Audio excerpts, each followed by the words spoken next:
What you're doing is making a massive difference to life in our city. This is about helping people in trouble. It's about helping the weak, the needy, the vulnerable, giving them love, sharing with them the values that everyone in here who is Christian and those who are not Christian share. And that is probably the single most important thing in the regeneration of our city, which is ultimately about people. Buildings matter, yes, but it's about people ultimately and lives. So I just want to thank all of you for what you're doing and hope and pray that when you go out on your good work, that you and us and me and all of us just share this feeling of love for everybody, whatever their faith, colour, background, sex, gender, beliefs and everything else. The more we can invoke the three most important words in the Bible, which for me are love thy neighbour, the more we will have a happy and unified city. So thank you very much indeed, ladies and gentlemen. I have been so impressed in my time of office, the last 4 or 5 months, at the range and the number of people in our city who give of their valuable time and effort to help their fellow citizens. And I know this is true from many places around our great country, but I particularly, having seen what happens in Gloucester, am so impressed by people such as yourselves who give of their time, their effort and their love to their fellow citizens in Gloucester. So on behalf of the people of Gloucester, I thank you. I also wish that you all have an immensely enjoyable day. I think it'll be a great opportunity for you to share and learn more about the activities of other people around the world and around this country. So enjoy your day and thank you very much for inviting me. Good morning everyone. Welcome. This is absolutely, as Gary said, your building. We happen to occupy it most days of the week, but it's paid for by the public. It's a very important building, I think, in the Constabulary and in society, but it belongs to you. So please feel very, very welcome here. And I think we've got a few things laid on for some of you. A little area set aside for the children, and if they want to run around and just interrupt and do what children do, that's absolutely appropriate. And I think we're going to try and take them over to the custody centre as well. We'll count them out and count them back again to make sure that we haven't lost anyone on the way, but you're very, very welcome. It's wonderful that we have a congregation from international community coming here to visit us as well. And greetings to you all. Thank you. Political directorates do have our purse. As a church, we recognize that our responsibility as people who speak the gospel is to uphold those who lead in our purse, because we recognize that righteousness exalts a nation, but that sin is a reproach to any people. Our nation, whether we like it or not, needs God. And because our nation needs God, we're glad that people like yourself could be a part of what we do, and we continue to keep you and uphold you all in our prayers. So thanks once again for being with us. God bless you. He came to Nazareth, where he had been brought up, and as his custom was, he went into the synagogue on the Sabbath day and stood up to read. And he was handed the book of the prophet Isaiah. And when he had opened the book, he found the place where it was written, "The Spirit of the Lord is upon me, because he has anointed me to preach the gospel to the poor. He has sent me to heal the brokenhearted, to proclaim liberty to the captives, and recovery of sight to the blind, to set at liberty to those who are oppressed, to proclaim the acceptable year of the Lord." Then he closed the book and gave it back to the attendant and sat down. And the eyes of all who were fixed in the synagogue were fixed on him, 21st and last. And he began to say to them, "Today this scripture is fulfilled in your hearing."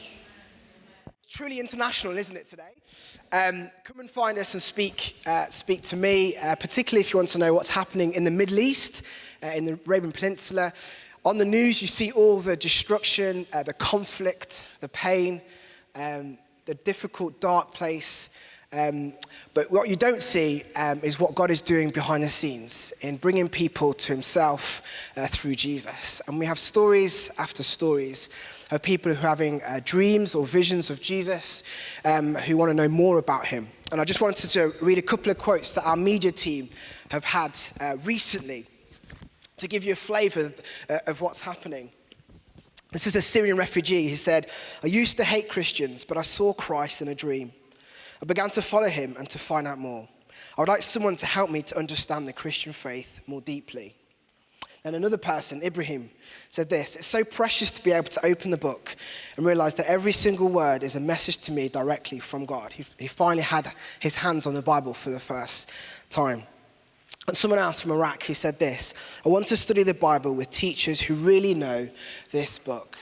Just imagine growing up in a community where all you hear about Jesus followers are negative. Perhaps you think that everyone who's American or British or Western is a Christian, and no one gets to explain to you what it means to really follow Jesus. And then you have a vision of him and you want to know more. Now you want to have someone face to face to explain more about who he is, what he's done in our lives, how he came to save. And so we have people who come through our networks, through the local church in the UK and around the world, who want to learn Arabic, who want to study the language, understand the culture, understand the people, find practical ways to bless them through the skills and gifts that God has given them. So to help in practical ways, but also ultimately so that more people get to know Jesus for themselves. So it's great to share this day with you. I'm looking forward to the food as well. I've been promised excellent food, some great worship times, and if there's anything that struck you today that you want to find out more, I'd love to connect with you. And it's a diverse group of missions, and all of them are great to get to chat to. So look forward to seeing you a bit later. God raised up Christian Aid 70 years ago when there were millions of refugees in Europe to help the churches raise money and provided things when people were in need in Europe. And ever since then, Christian Aid has worked now in up to about 40 churches. So we've been here for 70 years, and God has still put it upon the hearts of people within the churches to raise money and to pray and to work so that none may be in poverty anymore across the world. We are here to fulfill the mission of Jesus, to feed the hungry, to heal the sick, and to break the chains of poverty in people's lives. We work in South America, we work in Africa and the Caribbean, and in places in across Asia as well. Our most recent appeal, we're part of the appeal for the Rohingya people that Jesus loves, stretches across boundaries. The Muslim people, the Rohingya, who have been displaced in Myanmar and Burma, 500,000 people there who need the love and care. They need water, they need shelter, they need food. So Christian Aid works across the world in all kinds of ways to provide the love of Jesus in practical ways that the chains of poverty may be broken. And I'm Noel, I'm the regional coordinator across Gloucestershire and South Gloucestershire.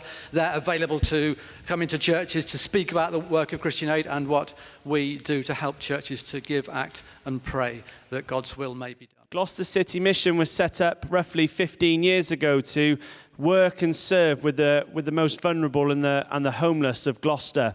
We do that in a real number of ways. We have a centre in the city centre next door to the food bank, and we have washing machines, and we run a food provision, and we have showers, and we have various things going on in the city. And if you want to know a bit more about that, come out to the lobby, come out to reception, come and see us, come and have those conversations, because I'm not really going to go into much detail about that here. What I would like to do is just give you a real short story of how I think, to me, days like this are really important and the opportunities that maybe you guys could have with Gloucester City Mission.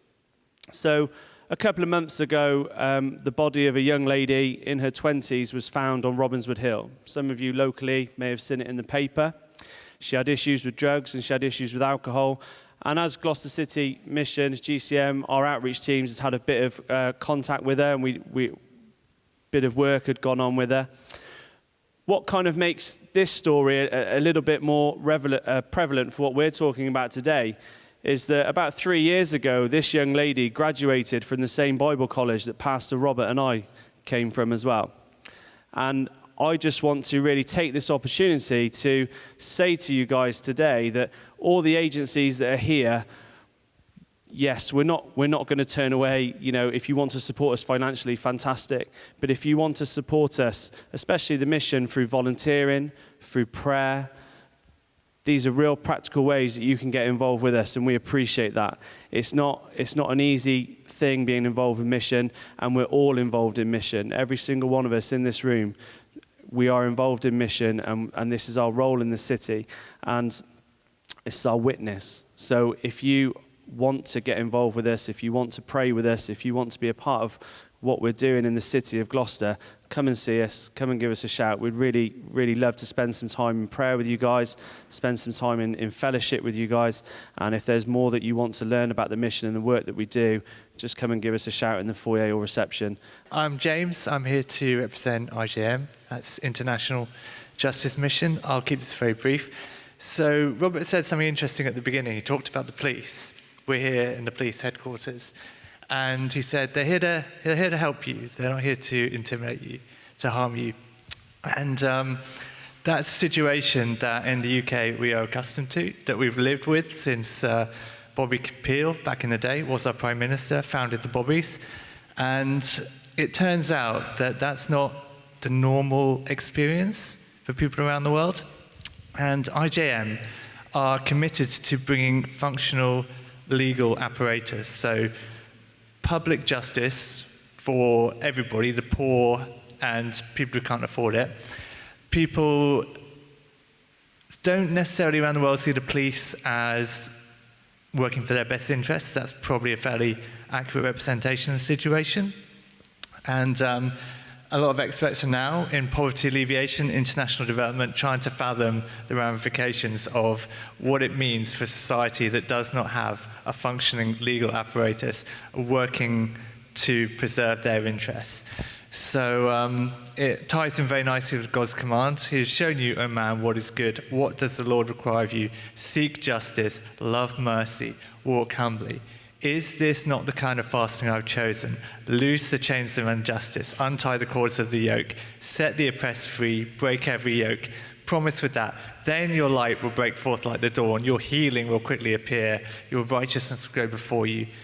And this is the mission. They've been working since 1997, and they're working all over the world, Africa, Central America, South Asia, Southeast Asia. They're working with the police, they're working with law enforcement agencies to ensure that everybody, regardless of their income, regardless of their own ability to pay, has a legal framework that will work for them when they're in trouble, that is out to protect them rather to harm them.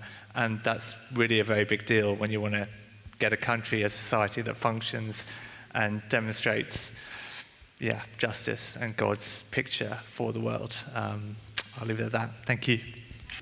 So I think if you are living in an area which is dangerous part of the country, maybe Africa, Asia, and it's difficult to get around, you may be good to fly over the top of terrorist groups or people who want to bully you, people who want to attack you.